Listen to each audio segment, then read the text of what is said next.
ನಮಸ್ಕಾರ, ನಾನು ಪ್ರತೀಕ್ಷಾ. ನನ್ನ ಚಾನಲ್ ಕಿಕ್ ಸ್ಟಾರ್ಟ್ಗೆ ನಿಮಗೆಲ್ಲ ಸ್ವಾಗತ. ನಮ್ಮ ಇವತ್ತಿನ ವಿಷಯ ಬಾಡಿ ಶೇಮಿಂಗ್. ನಮ್ಮ ಸುತ್ತಮುತ್ತ ನಾವು ನೋಡಿದಾಗ ಈ ಬಾಡಿ ಶೇಮಿಂಗ್ ಅನ್ನೋದು ಅಂದ್ರೆ ಒಬ್ಬರ ದೇಹವನ್ನ ನೋಡ್ಬಿಟ್ಟು ಅದ್ರ ಬಗ್ಗೆ ತಮಾಷೆ ಮಾಡೋದು ತುಂಬಾ ಸರ್ವೇ ಸಾಮಾನ್ಯ. ಹಾಗೆ ಮಾಡಬೇಡಿ ಅಂತ ಹೇಳಿದಾಗ ನಾವೇನ್ ಹೇಳ್ತೀವಿ, ಜಸ್ಟ್ ಫಾರ್ ಫನ್, ತಮಾಷೆಗೆ ಅಂತ ಹೇಳಿ. ಆದ್ರೆ ಯಾರ ಮೇಲೆ ನಾವು ಮಾಡ್ತಾ ಇದ್ದೀವೋ ಅವರಿಗೂ ಹಾಗೆ ಅನ್ಸುತ್ತಾ? ಇವತ್ತಿನ ದಿನ ಒಬ್ಬ ವ್ಯಕ್ತಿ ಏನಾದ್ರೂ ತನ್ನಲ್ಲಿ ಕೀಳರಿಮೆಯನ್ನ ಅನುಭವಿಸ್ತಾ ಇದ್ರೆ ಅದಕ್ಕೆ ಮುಖ್ಯ ಕಾರಣ ಅವನ ಬಾಲ್ಯದಲ್ಲಿ ಆಗಿರ್ತಕ್ಕಂತ ಘಟನೆಗಳು, ಅದರಲ್ಲೂ ಮುಖ್ಯವಾಗಿ ಈ ಬಾಡಿ ಶೇಮಿಂಗ್. ನೀ ಗಿಡ್ಡಕ್ಕಿದ್ಯಾ, ದಪ್ಪಗಿದ್ಯಾ, ತೆಳ್ಳಗಿದ್ಯಾ, ಮೆಳ್ಳಗಣ್ಣಿದೆ, ಕರ್ರಗಿದ್ಯಾ, ಈ ತರ ಪದೇ ಪದೇ ಒಂದು ಹುಡುಗನಿಗೆ ಅಥವಾ ಒಂದು ಹುಡುಗಿಗೆ ಹೇಳ್ತಾನೆ ಇದ್ರೆ ಅವ್ರ ಮನಸ್ಸಿನ ಮೇಲೆ ಅದು ಯಾವ ರೀತಿಯ ಪರಿಣಾಮ ಬೀರ್ಬೋದು? ಒಂದು ಮಗು ತೆಳ್ಳಗಿತ್ತು ಅಥವಾ ಗಿಡ್ಡಕ್ಕಿತ್ತು, ಕಪ್ಪಗಿತ್ತು ಅಂತ ಹೇಳಿದ್ರೆ ಅದು ಅದ್ರ ತಪ್ಪ? ನಾವ್ ಯಾರು ಒಂದು ಮಗುವನ್ನ ಮುಂದೆ ನಿಂತ್ಕೊಂಡ್ಬಿಟ್ಟು ಅದ್ರ ದೇಹದ ಬಗ್ಗೆ ಅಥವಾ ಇನ್ಯಾರ ಬಗ್ಗೆನೋ ತಮಾಷೆ ಮಾಡ್ಕೊಂಡು ನಗ್ಲಿಕ್ಕೆ, ತಮಾಷೆ ಮಾಡ್ಕೊಂಡು ನಗೋದು ಜೀವನದಲ್ಲಿ ಎಷ್ಟೊಂದು ಇದೆ ಕಾರಣಗಳು. ಅದನ್ನೆಲ್ಲ ಬಿಟ್ಬಿಟ್ಟು ದೇವ್ರು ಕೊಟ್ಟಿರ್ತಕ್ಕಂಥ ದೇಹದ ಬಗ್ಗೆ ನಾವ್ ಯಾಕೆ ಆಡ್ಕೋಬೇಕು? ಆ ವ್ಯಕ್ತಿಗೆ ನಿಮ್ಮ ಪ್ರೀತಿಯ, ನಿಮ್ಮ ಪ್ರೋತ್ಸಾಹದ ಅವಶ್ಯಕತೆ ಇರುತ್ತೆ.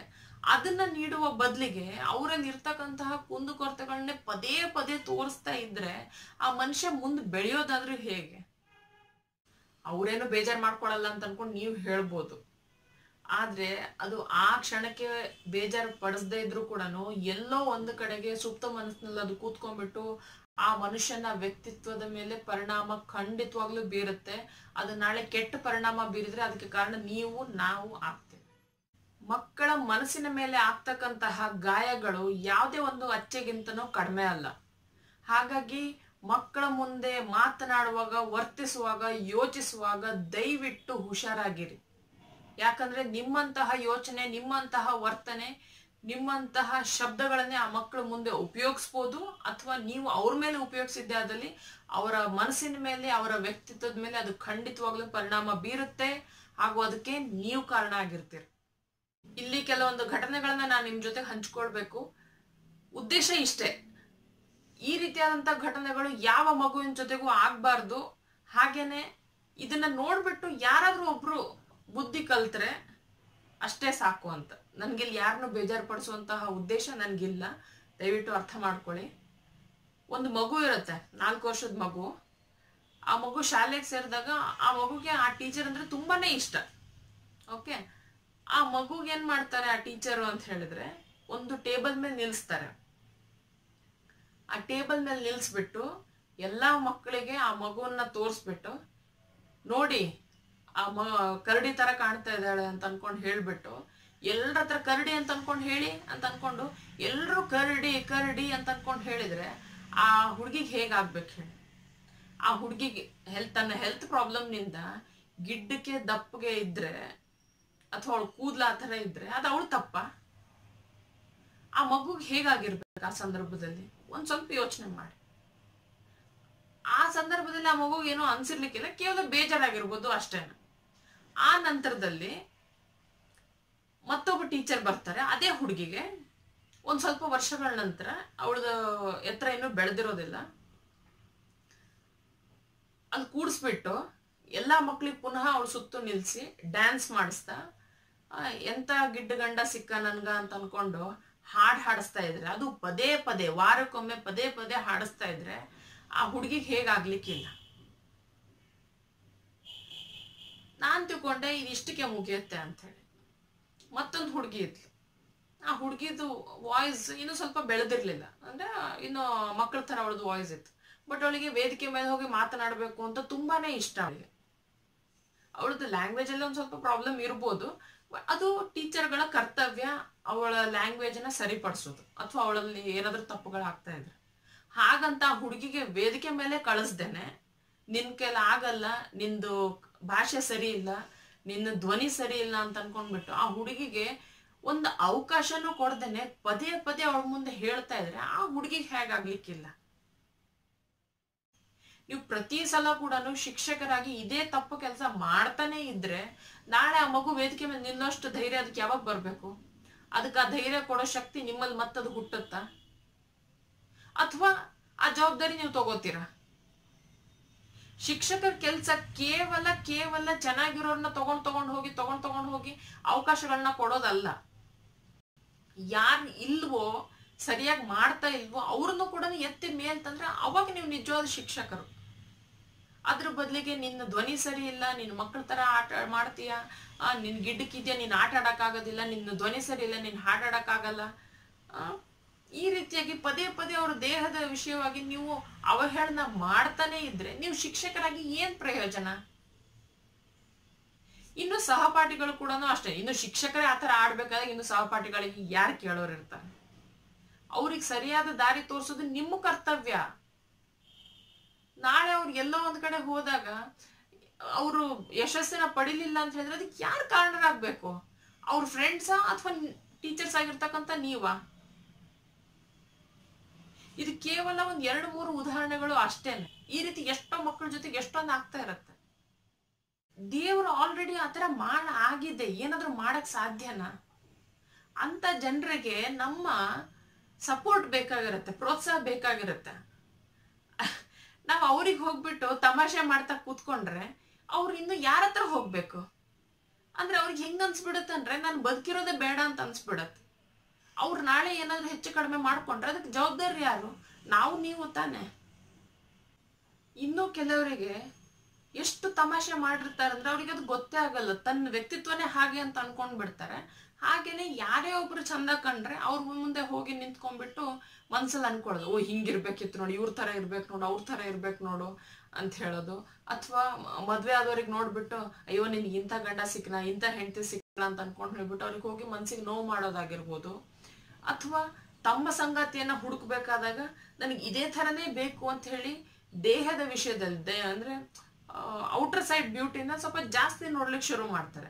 ನನ್ನ ಜೊತೆಗೆ ಹಾಗಾಯ್ತು, ನನ್ನ ಮಕ್ಕಳ ಜೊತೆಗೆ ಹಾಗಾಗ್ಬಾರ್ದು, ಅದಕ್ಕೆ ನನಗೆ ಇಂಥ ಹುಡುಗ ಇಂಥ ಹುಡುಗಿ ಬೇಡ ಅಂತ ಹೇಳಿ.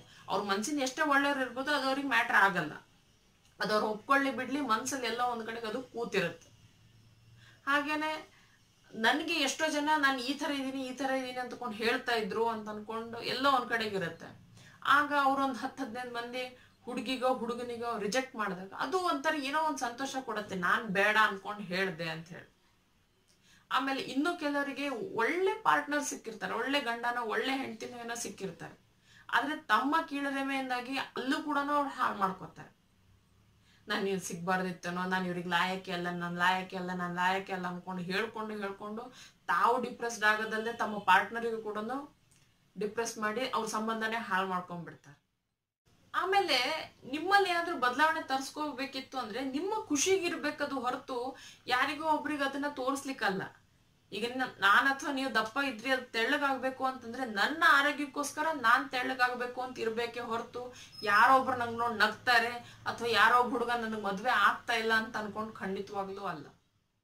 ಈ ರೀತಿಯಾದಂತ ಘಟನೆಗಳು ಯಾರ್ದಾದ್ರೂ ಜೀವನದಲ್ಲಿ ನಡೆದಿದ್ರೆ, ಅದರಿಂದ ತುಂಬಾ ನೋವನ್ನು ಅನುಭವಿಸ್ತಾ ಇದ್ರೆ, ಒಂದು ಮಾತು ನೆನ್ಪಿಡಿ, ನಾವ್ ಯಾರನ್ನು ಕೂಡ ಮೆಚ್ಚಿಸ್ಲಿಕ್ಕೆ ಆಗೋಲ್ಲ. ಮೊದ್ಲು ನಮ್ಮನ್ನ ನಾವು ಮೆಚ್ಚಿಸ್ಕೊಳ್ಬೇಕು. ಯಾವಾಗ ನಮ್ಮ ಬಗ್ಗೆ ನಮಗೆ ಪ್ರೀತಿ ಬರುತ್ತೋ, ಅಭಿಮಾನ ಬರುತ್ತೋ, ಆಗ ಜಗತ್ತಲ್ಲಿ ಯಾರು ಏನೇ ಹೇಳಿ ನಮ್ಗೆ ಫರಕ್ ಬೀಳಲ್ಲ.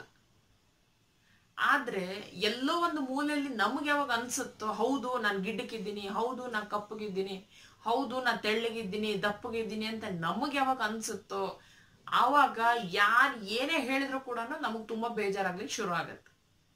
ಒಂದು ಡಬ್ಬ ತಗೊಂಡ್ಬಿಟ್ಟು ಮೇಲೆಲ್ಲ ಇಟ್ರೆ ಅದನ್ನು ನಮಗ್ ಬೇಜಾರಾಗುತ್ತೆ, ಓ ನಾನು ಗಿಡ್ಡಕ್ಕಿದ್ದೀನಿ ಅಂತ ತಮಾಷೆ ಮಾಡಕ್ ಮೇಲೆ ಇಟ್ಟಿದ್ದಾರೆ. ಅಥವಾ ಇನ್ಯಾವುದೋ ಒಂದು ಘಟನೆಗಳು. ಇದು ತುಂಬಾ ಸಿಲ್ಲಿ ಅನ್ಸ್ಬೋದು, ಬಟ್ ಫ್ಯಾಕ್ಟ್, ಅದು ನಿಜವಾಗ್ಲೂ ನಡೀತಾ ಇದೆ ಎಲ್ಲರ ಜೊತೆಗೂ ಕೂಡ. ಅದನ್ನ ನಾವು ಗಮನಿಸ್ತಾ ಇಲ್ಲ ಅಷ್ಟೇನೆ. ಈಗ ಈ ಜಗತ್ತಲ್ಲಿ ಎಷ್ಟೊಂದು ಸಾಧನೆ ಮಾಡಿದವ್ರು ಎಷ್ಟೊಂದು ಜನ ಇದ್ದಾರೆ. ಅದ್ರಲ್ಲಿ ಹೆಚ್ಚಾಗಿ ನೀವು ಯಾರಿಗೆ ನೋಡಿ ಏನಾದ್ರೂ ಒಂದು ಕುಂದು ಕೊರತೆ ಇದ್ದೇ ಇರುತ್ತೆ. ಒಂದು ಕಪ್ಪು ಇರ್ತಾರೆ, ಇಲ್ಲ ಗಿಡ್ಡಕ್ಕೆ ಇರ್ತಾರೆ. ನೀವು ಉದಾಹರಣೆ ತಗೊಳ್ಳೋದಾದ್ರೆ ಲಾಲ್ ಬಹದ್ದೂರ್ ಶಾಸ್ತ್ರಿ ಅವರಿಗೆ ತಗೊಳ್ಳಿ, ಇಲ್ಲ ನೆಪೋಲಿಯನ್ಗೆ ತಗೊಳ್ಳಿ. ಅವ್ರೇನ್ ಭಾರಿ ಎತ್ತರಕ್ಕಿದ್ರ? ಇಲ್ಲ ಅಲ್ವಾ. ಅವ್ರು ತಮ್ಮ ಬುದ್ಧಿಶಕ್ತಿಯಿಂದ ಎತ್ತರಕ್ಕೆ ಬೆಳೆದ್ರು, ಅದು ನಾವು ತಿಳ್ಕೊಳ್ಬೇಕು. ಅಬ್ದುಲ್ ಕಲಾಂ ಅವ್ರ ಆಗಿರ್ಬೋದು, ಯಾರೇ ಆಗಿರ್ಬೋದು, ನೀವು ತಗೊಳ್ಳಿ, ಯಾರು ಕೂಡ ಸೌಂದರ್ಯ ಆಗ್ಲಿ ತಮ್ಮ ದೇಹವನ್ನಾಗ್ಲಿ ನೋಡ್ತಾ ಕೂತ್ಕೊಳ್ಳಿಲ್ಲ. ಅವ್ರು ಕೇವಲ ತಮ್ಮ ಕೆಲಸವನ್ನ ಮಾಡ್ತಾ ಹೋದ್ರು. ನಾನು ಅದಕ್ಕೆ ನಿಮ್ಮ ಹತ್ರ ಬೇಡ್ಕೊಳ್ತಾ ಇದ್ದೀನಿ, ಯಾರು ಏನ್ ಹೇಳಿದ್ರು ಅಂತ ಅನ್ಕೊಂಡು ತಲೆ ಕೆಡ್ಸ್ಕೊಳಕ್ ಹೋಗ್ಬೇಡಿ.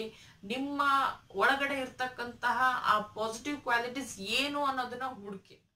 ದೇವ್ರು ಒಂದ್ ಕಡಿಮೆ ಕೊಟ್ಟಿದೆ ಅಂದ್ರೆ ಇನ್ನೊಂದು ಖಂಡಿತವಾಗ್ಲೂ ಜಾಸ್ತಿ ಕೊಟ್ಟಿರ್ತಾನೆ. ಅದ್ ಏನು ಅಂತ ನಾವು ಹುಡುಕ್ಬೇಕು ಅಷ್ಟೇನೆ. ಜಗತ್ತಿನ ಕೆಲಸ ಅಲ್ಲ ಅದು ಹುಡ್ಕೋದು.